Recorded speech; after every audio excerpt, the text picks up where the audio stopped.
నమస్కారం uptake jobs కి స్వాగతం నేను మీ వివేక్ ఐ హోప్ అందరూ పండగ మోడ్ నుంచి వచ్చేసినట్టున్నారు well let's get back to the learning mode ఇవాళ మనం డిస్కస్ చేయబోయే కరెంట్ అఫైర్ అంశాలు కొంచెం హిస్టారికల్ థింగ్స్ ఉన్నాయి కొంచెం ఫస్ట్ థింగ్స్ ఉన్నాయి కొన్ని న్యూ థింగ్స్ ఉన్నాయి ఇక్కడ మీరు పిక్చర్స్ బేసిక్ గమనిస్తే మూడు పిక్చర్లు ఉన్నాయి ఇక్కడ ఏం కనిపిస్తుంది డిజిటల్ రూపీ అని రాసుంది పైన రూపీ సింబల్ ఉంది ఇక్కడ మీరు జాగ్రత్తగా గమనిస్తే డిజిటల్ కరెన్సీని ప్రమోట్ చేయాలి అని చెప్పి గవర్నమెంట్ అవ్వచ్చు ఆర్బీఐ అవ్వచ్చు అన్నీ కూడా ప్రమోట్ చేస్తూ ఉన్నాయి అయితే ఈ డిజిటల్ కరెన్సీని సిబిడిసి అనే పేరుతో పిలుస్తున్నారు సిబిడిసి అంటే సెంట్రల్ బ్యాంక్ డిజిటల్ కరెన్సీ అయితే దీనిని ఇంట్రడ్యూస్ చేసి రాబోయే 2 నెలల్లో దీని యొక్క పర్ఫార్మెన్స్ని లేదు దీని యొక్క వాల్యూమ్స్ని అంటే దీని యొక్క పరిమాణాన్ని ఇంకా పెంచాలి అని అనుకుంటున్నారు ఆ విధంగా ఒక సంస్థ ఈ డిజిటల్ కరెన్సీకి సంబంధించి ఒక పైలట్ ప్రాజెక్ట్ని స్టార్ట్ చేసింది ఆ స్టార్ట్ చేసిన సంస్థ ఏదో మనం తెలుసుకుందాం ఈ వీడియోలో అలా ఇక్కడ మీరు జాగ్రత్తగా గమనిస్తే ఇదేంటిది ఇది బేసిక్గా ఏంటో ఒక డబ్బా లాగా ఉంది ఇక్కడ కొంచెం సీసీటీవీ కెమెరా లాగా ఉంది ఇక్కడ ఒక గొట్ట ఉంది దాంట్లోంచి మంట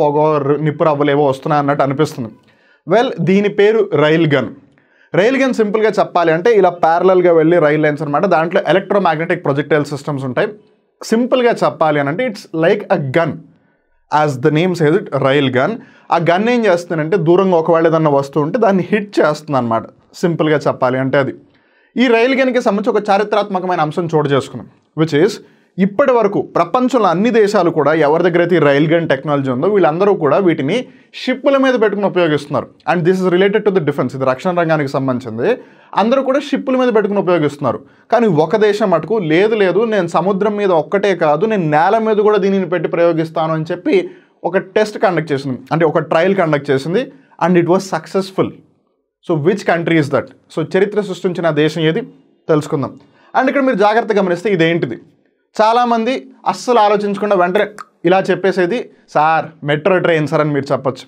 వెల్ అది మెట్రో ట్రైన్ కాదు ఇట్ ఈజ్ ఆర్ఆర్టీఎస్ అంటే రీజనల్ ర్యాపిడ్ ట్రైన్ సిస్టమ్ ఇది మెట్రో ట్రైన్ కన్నా కొంచెం బెటర్ అని చెప్పచ్చు మెట్రో ట్రైన్ కన్నా కొంచెం ఫాస్ట్ అని చెప్పచ్చు as the name says regional rapid train system అంటే ఒక పర్టికులర్ సిటీకి సంబంధించింది కాదు ఇది 2-3 సిటీలకి సంబంధించింది అనమాట so it's more than a metro train అయితే ఈ ఆర్ఆర్టీఎస్ ఏదైతే ఉందో రీజనల్ ర్యాపిడ్ ట్రైన్ సిస్టమ్ దీనికి ముందు ర్యాపిడ్ ఎక్స్ అని ఒక పేరు పెట్టారు అయితే ఇప్పుడు దాని పేరు మార్చేశారు ఎప్పుడైతే దీన్ని ప్రారంభించారో అఫీషియల్గా మొన్న అక్టోబర్ 20ని దీన్ని ప్రారంభించారనమాట అయితే అక్టోబర్ 21 నుంచి ప్యాసింజర్స్కి అలౌ చేస్తున్నారు అయితే ఎప్పుడైతే దీన్ని ప్రారంభించారో అధికారికంగా లాంఛనంగా ప్రారంభించారో అప్పుడు దీని పేరు మార్చేశారు ఇప్పటి నుంచి దీన్ని ఏమని పిలుస్తున్నారు ఇలా ఈ అన్ని అంశాలు కూడా మనం ఈ వీడియోలో డిస్కస్ చేద్దాం so first question India's first semi high speed regional rail service is being referred to as ఇందాక మనం ఆల్రెడీ తెలుసుకున్నాం కదా దీన్ని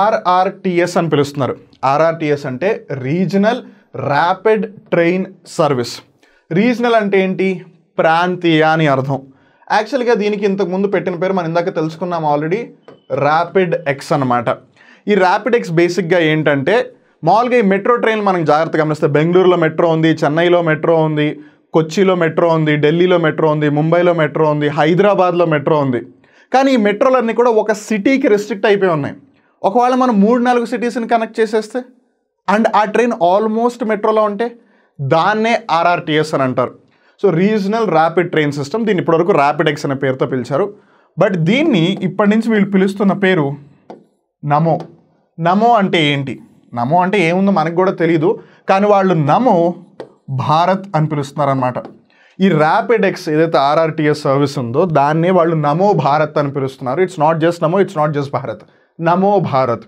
ఇంతకీ ఇది ఎక్కడ ప్రారంభించబడింది అని అంటే ఢిల్లీ నుంచి మీరట్ వరకు ఢిల్లీ నుంచి గాజియాబాద్ నుంచి మీరట్ ఇక్కడ మీరు జాగ్రత్త గమనించాల్సింది ఢిల్లీలో ఉంది ఫైన్ గాజియాబాద్ అలానే మీరట్ ఈ 2 ఉత్తరప్రదేశ్లో ఉన్నాయి సో దాన్ని బట్టి మనకి క్లియర్గా అర్థమైపోతుంది it's not just about 1 city rather it's about 3 to 4 cities ప్రస్తుతం ఇది ఒక 17 కిలోమీటర్ స్ట్రెచ్ ఫ్యూచర్లో దీన్ని ఇంకా ఎక్స్పాండ్ చేయాలని అనుకుంటున్నారు ఫ్యూచర్లో దీన్ని ఇంకా ఎక్స్పాండ్ చేసి ఈ ఆర్ఆర్టీఎస్ని ఢిల్లీ మెట్రోకి అనుసంధానం చేయాలనుకుంటున్నారు సో దట్ హర్యానాలో ఉన్న వాళ్ళైనా సరే మీరట్ అంటే ఉత్తరప్రదేశ్కి రావాలంటే ఈజీగా రావచ్చు ఎందుకనంటే ఢిల్లీ యొక్క మెట్రో ఆల్రెడీ గురుగ్రామ్ అనే ప్రాంతానికి ఉంది గురుగ్రామ్ హర్యానాలో ఉన్న ప్రాంతం ఇదే గురుగ్రామ్ను ఒకప్పుడు గురుగావ్ అన్నారు సో ఇప్పుడు ఆల్రెడీ ఢిల్లీ మెట్రో ఇటు ఉత్తరప్రదేశ్లో నోయిడాలోకి కూడా వచ్చేసింది ఈ విధంగా అటు నుంచి ఒకవేళ ఎవరైనా మీరట్ దాకా రావాలంటే ఇట్ బికమ్స్ ఈజీ కదా అలా అనమాట.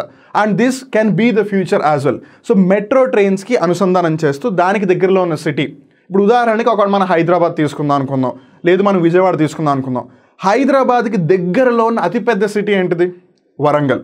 సో ఇప్పుడు హైదరాబాద్లో ఎలాగో మెట్రో ఉంది కదా, హైదరాబాద్ నుంచి వరంగల్ వరకు ఈ ఆర్ఆర్టీఎస్ వేసేయచ్చు కదా. అలానే విజయవాడకి దగ్గరలో అమరావతి, గుంటూరు ఇలా పెద్ద పెద్ద ప్రాంతాలు ఉన్నాయి. లేదు మనం విశాఖపట్నం తీసుకున్న విశాఖపట్నంకి రాజమండ్రి ఉంది. లేదు మనం కర్నూలు తీసుకోవచ్చు, కర్నూలు, అనంతపూరు, బెంగళూరు. లేదు తిరుపతి తీసుకోవచ్చు, చెన్నై, తిరుపతి. ఇలా ఏవైతే మేజర్ సిటీస్ ఉన్నాయో వాటిని మెట్రో కన్నా బెటర్ ట్రాన్స్పోర్ట్ సర్వీస్తో కనెక్ట్ చేయొచ్చు అనమాట. ఎందుకంటే మెట్రో 60 to 80 km/h స్పీడ్లోనే ట్రావెల్ చేస్తుంది. వేరాజ్ ఈ ఆర్ఆర్టీఎస్ 100 km/h స్పీడ్తో ట్రావెల్ చేస్తుంది. అండ్ ఇప్పుడు ఢిల్లీలో ఏదైతే స్టార్ట్ అయిందో ఆ కోచెస్ తయారు చేసిన సంస్థ పేరు ఆల్స్టామ్. ఈ ఆల్స్టామ్ అనే సంస్థ యాక్చువల్గా అయితే ఫ్రెంచ్ కంపెనీ, ఫ్రాన్స్ దేశానికి చెందింది. కానీ వీళ్ళ యొక్క మ్యానుఫ్యాక్చరింగ్ ప్లాంట్ని గుజరాత్ రాష్ట్రంలో ఏర్పాటు చేశారు. సో ఆ విధంగా మేక్ ఇన్ ఇండియాకి కూడా ఒక ఊతం లభించినట్టయింది. అలానే ట్రాన్స్పోర్ట్ పరంగా కూడా మనం ఒక మెట్టు ఎదిగినట్టయింది. అలానే మీరు ఇందాక జాగ్రత్తగా గమనించినట్టయితే ఏదైతే మన ట్రైన్ పిక్చర్ చూసామో దాని మీద ఒక పేరు మీరు జాగ్రత్తగా అబ్జర్వ్ చేస్తే ఎన్సీఆర్టీసీ అని ఉంటుంది. ఇప్పుడు మీకు ఖచ్చితంగా డౌట్ వస్తుంది, మాస్టారు ఎన్సీఆర్టీసీ అంటే ఏంటి అని. మామూలుగా మీరు కొన్నిసార్లు ఎన్సీఆర్ అనే పేరు విని ఉంటారు, కొన్నిసార్లు ఎన్సీటీ అనే పేరు విని ఉంటారు, కొన్నిసార్లు న్యూఢిల్లీ అని పేరు విని ఉంటారు. ఎన్సీఆర్ ఏంటి, ఎన్సీటీ ఏంటి, న్యూఢిల్లీ ఏంటి మాస్టర్ అని మీరు అనొచ్చు. ఎన్సీఆర్ అంటే నేషనల్ క్యాపిటల్ రీజియన్, జాతీయ రాజధాని ప్రాంతం, national capital region. NCT national capital territory. ఇప్పుడు ఢిల్లీని కేంద్రపాలిత ప్రాంతం అని పిలుస్తారు కదా అందరూ. ఆ కేంద్రపాలిత ప్రాంతానికి ఒక ప్రభుత్వం కూడా ఉంది, because Delhi has got a special status. That's a different story. So ఇప్పుడు ఢిల్లీ కేంద్రపాలిత ప్రాంతంగా ఎలా గుర్తించబడుతుంది? ఇలా NCT national capital territory. ND అంటే ఏంటి? న్యూఢిల్లీ. ఇండియా యొక్క క్యాపిటల్ ఏంటి? న్యూఢిల్లీ. అదే న్యూఢిల్లీని ఒక యూనియన్ టెరిటరీగా భావిస్తున్నాం మనం. మరి ఇప్పుడు ఎన్సీటీ ఉన్నప్పుడు న్యూఢిల్లీ ఎక్కడి నుంచి వచ్చింది, న్యూఢిల్లీ ఉన్నప్పుడు ఎన్సీటీ ఎక్కడి నుంచి వచ్చింది, మరి ఈ రెండు ఉన్నప్పుడు నేషనల్ క్యాపిటల్ రీజియన్ ఎక్కడి నుంచి వచ్చిందని డౌట్ చాలా మందికి వస్తుంది. దీన్ని చాలా జాగ్రత్తగా అర్థం చేసుకోవడానికి ప్రయత్నించండి. ముందుగా NCR national capital region. Region అంటే ఒక సిటీకి లిమిట్ అయి ఉండదు, ఎక్స్పాండ్ అయిపోయి ఉంటుంది. సో బేసిక్గా ఈ ఎన్సీఆర్ ఏంటంటే హర్యానాలోని కొన్ని జిల్లాలు, ఉత్తరప్రదేశ్లోని కొన్ని జిల్లాలు, రాజస్థాన్లోని కొన్ని జిల్లాలు. హర్యానాలో కొన్ని డిస్ట్రిక్ట్స్, ఉత్తరప్రదేశ్లో కొన్ని డిస్ట్రిక్ట్స్, రాజస్థాన్లో కొన్ని డిస్ట్రిక్ట్స్, వీటన్నిటినీ కలిపితే నేషనల్ క్యాపిటల్ రీజియన్ వస్తుంది. అందులో ఒక చిన్న భాగమే నేషనల్ క్యాపిటల్ టెరిటరీ. ఈ నేషనల్ క్యాపిటల్ టెరిటరీనే ఏదైతే ఢిల్లీ కేంద్రపాలిత ప్రాంతం అని మనం పిలుస్తున్నామో అదనమాట. ఈ నేషనల్ క్యాపిటల్ టెరిటరీ హర్యానాలను ఉత్తరప్రదేశ్తో బార్డర్ షేర్ చేసుకుంటుంది, రాజస్థాన్తో సంబంధం లేదు. వేరాజ్ నేషనల్ క్యాపిటల్ రీజియన్లో హర్యానా, ఉత్తరప్రదేశ్, రాజస్థాన్లోని జిల్లాలు కూడా జాయిన్ అయిపోయినాయి, లేదా కంబైన్ అయిపోయినాయి. మరి ఇప్పుడు న్యూఢిల్లీ ఏంటని మీరు అనొచ్చు. ఈ నేషనల్ క్యాపిటల్ టెరిటరీ ఏదైతే ఉందో వీటిలో జిల్లాలు ఉన్నాయి. ఆ అన్ని జిల్లాల్లో ఒక జిల్లా న్యూఢిల్లీ. ఆ ఒక్క డిస్ట్రిక్ట్ ఏదైతే ఉందో New Delhi, that is the capital of India. I hope మీకు అర్థమైంది అనుకుంటాను. National capital territory is the entire Delhi, మొత్తం ఢిల్లీ అనమాట. ఆ ఢిల్లీ ఇప్పుడు ఎలా అయితే మన హైదరాబాద్లో కూడా, లేదు రంగారెడ్డి, ఇవన్నీ జిల్లాల్లో కూడా భాగాలు ఉన్నాయి కదా, మన మొత్తం రాష్ట్రం అంతా కూడా. అలా ఈ ఎన్సీటీ కేంద్రపాలిత ప్రాంతాన్ని మొత్తం మళ్ళీ విడివిడిగా చేశారనమాట జిల్లాలుగా. అలా ఉన్న ఒక జిల్లా న్యూఢిల్లీ, అది మన ఇండియాకి క్యాపిటల్, లేదు భారత్కి capital. So things are clear. అలా ఈ ఆర్ఆర్టీఎస్ అనేది బేసిక్గా ఎన్సీఆర్కి సంబంధించింది, ఈ రెండింటికన్నా. ఎందుకంటే ఆల్రెడీ న్యూఢిల్లీకి లేదా ఎన్సీటీకి మెట్రో ఉంది, వాళ్ళు దీనికి ఎక్స్టెండ్ చేస్తున్నారు. సో దానికి ముందు ర్యాపిడ్ ఎక్స్ అని పేరు పెట్టారు, ఇప్పుడేమో నమో భారత్ అంటున్నారు. ఇది మెట్రో కన్నా ఫాస్ట్గా వెళ్తుంది, దీంట్లో వైఫై కూడా ఉంటుంది అండ్ అధునాతన సదుపాయాలు కూడా ఉంటాయి. ప్రస్తుతం ఇది ఢిల్లీ, ఘాజియాబాద్ మీదుగా మీరట్ వరకు ఉందన్నమాట. ఫ్యూచర్లో ఇంకా ఎక్స్టెండ్ చేసే ప్లాన్స్ కూడా ఉన్నాయి. దీనిని అక్టోబర్ 20వ తారీఖున ప్రధానమంత్రి నరేంద్ర మోదీ గారు ప్రారంభించారు.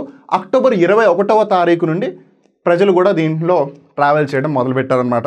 Next question, which country becomes the first nation to launch an electromagnetic rail gun from an offshore vessel? This is a very interesting question, at the same time a historical thing as well. Electromagnetic rail gun, బేసిక్గా rail gun ఇందాక మనం పిక్చర్లో already చూసాం. So ఆ rail gun ఏం చేస్తుందంటే, సింపుల్గా చెప్పాలంటే దూరంగా ఉన్న ఏదైనా వస్తువుని హిట్ చేస్తుంది. ఇప్పుడు మనం గన్ తీసుకున్నట్టు పేలిస్తే గన్ వెళ్ళి కొడుతున్నా, లేదు గన్లో ఉన్న బుల్లెట్ వెళ్ళి తగులుతుంది. అలానే దీంట్లోంచి ఎలక్ట్రోమాగ్నెటిక్ రేడియేషన్స్ ద్వారా ఆ ఏదైతే వస్తుందో, అది షిప్ అవ్వచ్చు, ఒక ట్యాంక్ అవ్వచ్చు, ఏదైనా సరే దాన్ని హిట్ చేస్తుంది. మామూలుగా ఎలక్ట్రోమాగ్నెటిక్ రైల్ గన్ ఇప్పటి వరకు కూడా సముద్రంలో ఉండే ఓడలు ఏవైతే ఉన్నాయో వాటి మీద ఉపయోగించేవాళ్ళు, లేదు సముద్రం మీద ఒక ఎయిర్ క్రాఫ్ట్ క్యారియర్ ఉన్నా, లేదు ఒక షిప్ ఉన్నా, లేదు ఒక వెజల్ ఉన్నా వాటి మీద ఉపయోగించేవాడు. కానీ జపాన్ దేశం కొంచెం వింతగా చేసింది. ఏంటంటే నేను దీన్ని సముద్రం మీద నుంచి ఎందుకు ఉపయోగించాలి, నేల మీద నుంచి ఎందుకు ఉపయోగించకూడదు, why can't I use it from the land అని చెప్పి మొట్టమొదటిసారిగా ల్యాండ్ మీద నుంచి ట్రై చేసింది, సక్సెస్ఫుల్ అయింది. సో ఈ విధంగా యాజ్ ఆఫ్ నో ఇంకా దీన్ని కమర్షియల్గా వాళ్ళు యూజ్ చేయట్లేదు. కమర్షియల్ ఇన్ ద సెన్స్ వాళ్ళు నిజంగా యూజ్ చేయట్లేదు యాజ్ అ సెక్యూరిటీ పర్పస్గా. బట్ టెస్ట్ పరంగా కన్సిడర్ చేస్తే ల్యాండ్ అలానే వాటర్లో యూజ్ చేస్తున్న electromagnetic rail gun system use చేస్తున్న భూమి అలానే నీరు ఈ రెండింటి మీద యూజ్ చేస్తున్న ఓన్లీ కంట్రీ ఈజ్ జపాన్ అనమాట. అలానే ల్యాండ్ మీద ట్రై చేసిన ఫస్ట్ కంట్రీ కాబట్టి it becomes the very first nation. Please do remember that. Now let's talk about question number 3. ఈ rupee pilot project has been initiated by which institution? ఏ సంస్థ ఈ rupee యొక్క పైలట్ ప్రాజెక్ట్ని start చేసింది అని. రిమెంబర్, పైలట్ ప్రాజెక్ట్ అంటే ఏం లేదు. ఉదాహరణకి ఎవరైతే చిన్నప్పుడు క్రికెట్ ఆడేవాళ్ళో మీరు జాగ్రత్త గమనిస్తే మ్యాచ్ స్టార్ట్ అయ్యే ముందు ట్రయల్ బాల్ అని ఒకటి వేసుకునేవాళ్ళు. దాని అర్థం ఏంటిది, ఊరికే టైంపాస్కి ఒక బాల్ అయ్యి చూద్దాము అన్నట్టు. అలానే మొత్తం ప్రాజెక్ట్ని దేశం అంతటా కూడా ఒకటేసారి ఇంప్లిమెంట్ చేశారు, బాగానే ఉంది. ఒకవేళ సక్సెస్ అవ్వకపోతే అప్పుడు ఏంటి పరిస్థితి, డబ్బులు వేస్ట్ కదా. ఎంతో రిసోర్సెస్ ఖర్చు పెడితే కానీ ప్రాజెక్ట్స్ ఇంప్లిమెంట్ కావు. అంత ఖర్చు పెట్టి అంత రిసోర్సెస్ యూజ్ చేసి ఎంతో శ్రమపడి స్టార్ట్ చేసిన సక్సెస్ఫుల్ కాకపోతే లాభమే ఉంది. సో అందుకని ఏం చేస్తారు, పైలట్ ప్రాజెక్ట్ని కండక్ట్ చేస్తారు. అంటే ముందు ఒక పర్టికులర్ ప్రాంతంలో కానీ ఒక పర్టికులర్ వేలో కానీ దాన్ని కండక్ట్ చేసి ఓకే మనకి ఈ విధమైన సమస్యలు వస్తున్నాయి, ఈ విధంగా చేస్తే ఇది ఇంకా బాగా అమలయ్యేలా ఉంది, అవన్నీ తెలుసుకుని తర్వాత మొత్తం కంట్రీ వైడ్ లేదు స్టేట్ వైడ్ లేదు ఆ పర్టికులర్ రీజన్లో దాన్ని ఇంప్లిమెంట్ చేస్తారు. అలా ఈ రూపీ ఏదైతే ఉందో ఈ రూపీకి సంబంధించి మనం ఒక అబ్రివేషన్ తెలుసుకోవాలి, విచ్ ఈస్ సిబిడిసి. సిబిడిసి అంటే central bank digital currency. Digital currency అంటే అది ఫిజికల్ కరెన్సీ కాదు, టాంజిబుల్ కరెన్సీ కాదు. మామూలుగా మనం డబ్బుల్లో చేతికి ఇస్తాం కదా ఆ కరెన్సీ కాదు, ఓన్లీ ఈ రూపంలో అంటే వర్చువల్గా ఉంటుంది. సో అంతా కూడా డిజిటల్ ట్రాన్సాక్షన్స్ అనమాట. ఈ డిజిటల్ ట్రాన్సాక్షన్స్ చేయడం వల్ల ఏమవుతుంది, ట్రాన్స్పరెన్సీ పెరుగుతుంది, అకౌంటబిలిటీ పెరుగుతుంది. సో ద డబ్బులు ఎక్కడి నుంచి ఎక్కడికి వెళ్తున్నాయని ఫైనాన్షియల్ ఫ్రాడ్స్ని ఈజీగా తగ్గించవచ్చు అనమాట. సో అలానే ఇప్పుడు సిబి అంటే ఏంటి, సెంట్రల్ బ్యాంక్. మనకి అక్కడే హింట్ వచ్చేస్తుంది. ఇండియా యొక్క సెంట్రల్ బ్యాంక్ ఏంటిది, reserve Bank of India, RBI. So ఈ రూపీ యొక్క పైలట్ ప్రాజెక్ట్ని కండక్ట్ చేయబోతోంది ఆర్బీఐ అనమాట. సో ఈ ఆర్బీఐ ఏమంటుంది, ముందు నేను ఇప్పుడు ఇనిషియేట్ చేస్తాను, ప్రస్తుతం రోజుకి 18,000 నుండి 20,000 వరకు ట్రాన్సాక్షన్స్ జరగాలి అని పర్ డే. రోజుకి ఈ రూపీ ట్రాన్సాక్షన్స్ ఇన్ని జరిగితే చాలు. కాకపోతే 2023 అంటే ఇదే సంవత్సరంలో డిసెంబర్ నెల ముగిసేసరికి కనీసం రోజుకి 10 లక్షల ట్రాన్సాక్షన్స్ జరగాలి అని ఆర్బీఐ టార్గెట్ పెట్టుకుంది. సో ముందు ఇలా కండక్ట్ చేస్తారు, ఇది బాగానే జరుగుతుందంటే మెల్లిమెల్లిగా వాల్యూమ్స్ని పెంచుకుంటూ వెళ్తారు. అలా ఈ సంవత్సరం పూర్తయిపోయేసరికి రోజుకి 10 లక్షల ట్రాన్సాక్షన్స్ జరగాలి అని ఆర్బీఐ గోల్ పెట్టుకుందనమాట. సో ఆ విధంగా ఈ రూపీ పైలట్ ప్రాజెక్ట్ని స్టార్ట్ చేసిన ఎవరు, Reserve Bank of India. Now let's come to question number 4. IRCTC అంటే Indian Railway Catering and Tourism Corporation Limited, IRCTC partners with which company for delivery of pre booked meals. అంటే కొన్నిసార్లు మనకి తెలుసు మనం ఎక్కువ దూరం ప్రయాణం చేస్తాము, అలానే మనతో కుటుంబ సభ్యులు ఎక్కువ మంది ఉన్నారు. ఇప్పుడు ఒకళ్ళు ఇద్దరు ఉన్నారనుకోండి, వాళ్ళు ఏం చేస్తారు, అప్పుడు కన్వీనియన్స్ని బట్టి స్టేషన్లో తినేయడమో లేదు స్టేషన్ బయట తినేయడమో, లేదు ట్రైన్లో ఒకవేళ ప్యాంట్రీ కార్ ఉంది అని అంటే వాళ్ళు ఎలాగో బిర్యానీ ఏదో ఒకటి తీసుకొస్తారు కదా అది కొనుక్కుని తిందాము, లేదు ఆర్డర్ చేద్దాం ఇలా అనుకుంటూ ఉంటారు. లేదు కొంతమంది అయితే రిస్క్ తీసుకుని స్టేషన్లోకి ట్రైన్ వచ్చాక 5-10 నిమిషాల ముందు జొమాటోలో ఆర్డర్ పెడతారు, స్విగ్గీలో ఆర్డర్ పెడతారు, ఆ ట్రైన్ ప్లాట్ఫామ్ మీదకి వచ్చేసరికి వాళ్ళు వచ్చి డెలివరీ ఇస్తారనమాట. అయితే ఇలా కాదు, మనమే ప్రీ బుక్డ్ మీల్స్ ఎందుకు టైంకి డెలివరీ చేయకూడదని చెప్పి ఐఆర్సిటీసీ సంస్థకి ఆలోచన వచ్చి ఒక సంస్థతో టైఅప్ అయిందనమాట. ఆ సంస్థ ఏది అన్నది ప్రశ్న. And the answer for that is Zomato. Even ఇప్పుడు మనం ఏదైతే వరల్డ్ కప్ జరుగుతుంది, క్రికెట్ వరల్డ్ కప్, దానికి సంబంధించి జొమాటో ఒక స్పాన్సర్గా ఉంది. జొమాటోకి సంబంధించి ఒక యాడ్ కూడా రన్ అవుతుంది. ఒకళ్ళేమో జొమాటో అంటే ఇంకోళ్ళేమో జొమాటో అని అంటారు. అప్పుడు వాడు ఏమంటాడు, ఇది జొమాటో అనే టైం కాదు, ఇండియా అనే టైం అని. ఏదైతేనే ఆ విధంగా మీరు జొమాటోని ఈజీగా గుర్తుపెట్టుకోవచ్చు. సో ఈ జొమాటో ఐఆర్సిటీసీతో టైఅప్ అయింది. అండ్ ఇన్ఫ్యాక్ట్ ఇక్కడ మళ్ళీ గమనించాల్సింది ఏంటంటే వీళ్ళు కూడా దీన్ని పైలట్ ప్రాజెక్ట్లానే కండక్ట్ చేస్తున్నారు. ఇండియా మొత్తం అన్ని చోట్ల కండక్ట్ చేయట్లేదు. ఇది కేవలం 5 స్టేషన్స్. ఆ 5 స్టేషన్స్ ఏంటంటే New Delhi, Prayagraj, Kanpur, Lucknow, Varanasi.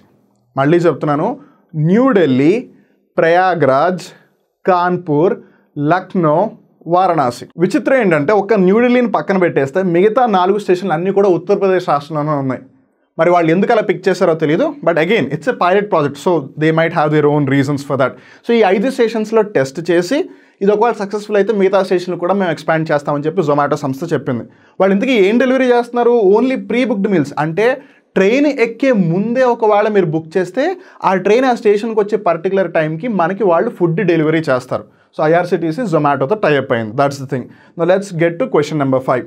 Which company launches DigiKavach program to fight online financial frauds in India?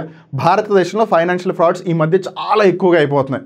ఈ ఫైనాన్షియల్ ఫ్రాడ్స్కి సంబంధించి నెట్ఫ్లిక్స్లో ఒక సిరీస్ కూడా ఉంది, జామ్తారా అని. వీలైతే చూడండి.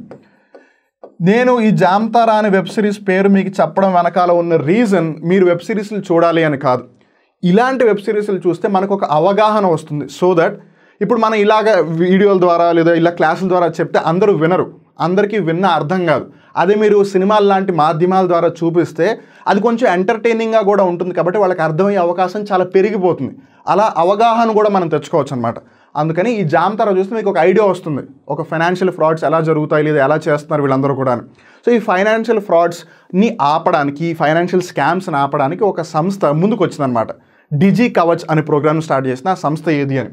ఆ సంస్థ మరేదో కాదు, గూగుల్ సంస్థ డిజికవచ్ అనే అంశాన్ని తీసుకొచ్చింది. ఈ డిజికవచ్ బేసిక్ ఏం చేస్తానంటే అసలు ఈ ఫైనాన్షియల్ స్కామ్స్ అన్ని ఎలా జరుగుతున్నాయి, వేటి ఆధారంగా జరుగుతున్నాయి, మూలం ఎక్కడుంది, ఎవరు సఫర్ అవుతున్నారు, వాళ్ళు అసలు ఎలా రీచ్ అయ్యారు, వాళ్ళ యొక్క మోడస్ అపరాండి ఏంటి. మోడస్ అపరాండి అని అంటే ఏదైనా పని చేసేటప్పుడు వాళ్ళు ఏ విధంగా చేస్తున్నారు, ఇనిషియేట్ ఎవరు చేస్తున్నారు, వాళ్ళు లింకులు పంపించి డబ్బులు దోచేస్తున్నారా, లేదు వాళ్ళు గూగుల్ లింకులు పంపిస్తున్నారా, లేదు వాళ్ళు మెయిల్స్ పంపిస్తున్నారా, మెసేజ్లు పంపిస్తున్నారా, ఏం పంపిస్తున్నారని ట్రాక్ చేస్తారనమాట. ఆ ట్రాక్ చేసి దాని బేసిస్ మీద గూగుల్ సంస్థకు అప్డేట్ ఇస్తే గూగుల్ సంస్థ దాని బేసిస్ మీద వాళ్ళు సొల్యూషన్స్ తీసుకొస్తారు. దీనికోసమే తీసుకొచ్చింది డిజికవచ్, దీన్ని తీసుకొచ్చింది Google. So that's it for the day. ఇవాళ కరెంట్ అఫైర్స్ ఇక్కడతో ముగుస్తాయి. మళ్ళీ ఇంకో రోజు ఇంకో కొత్త కరెంట్ అఫైర్ ఎపిసోడ్లో కలుద్దాం. అప్పటి వరకు చూస్తూనే ఉండండి అప్టేక్ జాబ్స్, మిమ్మల్ని మీరు అప్డేట్ చేసుకుంటూ ఉండండి. నేను మీ వివేక్. నమస్కారం.